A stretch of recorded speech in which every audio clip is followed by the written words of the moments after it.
Life verse number 26, Proverbs 22:28. Remove not the ancient landmarks that thy fathers have set. Proverbs 22:28.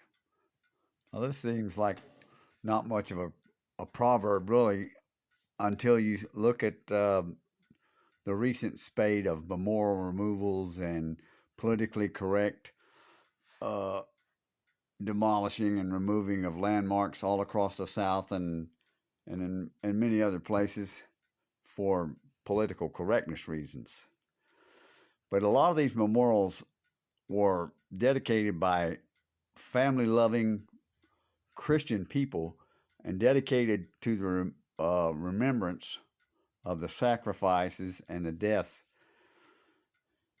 that these people made in their life and for the remembrance of the dead. It was almost like grave markers.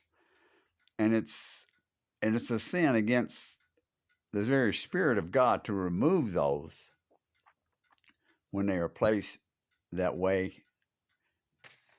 by people who really loved those people. That for many of these Southerners, they didn't even get a body back.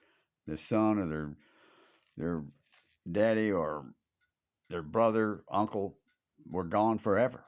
The memorials and the markers were all that they had. And these were all taken down for political reasons. It's a total embarrassment for this country as a whole.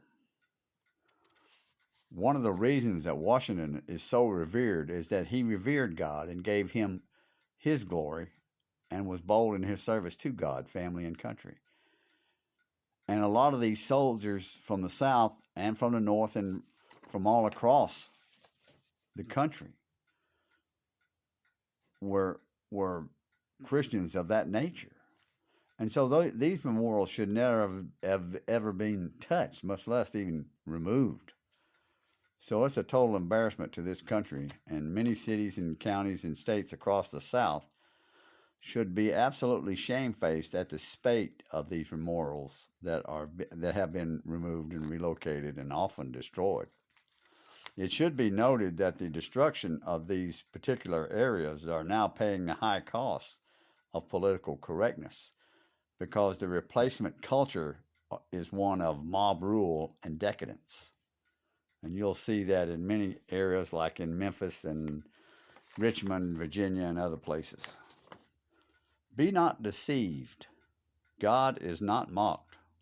As a man sows, so shall he reap.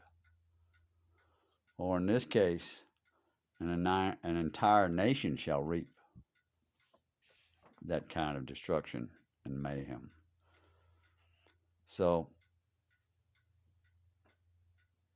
remove not the ancient landmarks that thy fathers have set. Godspeed, Robert E. Lee. Amen.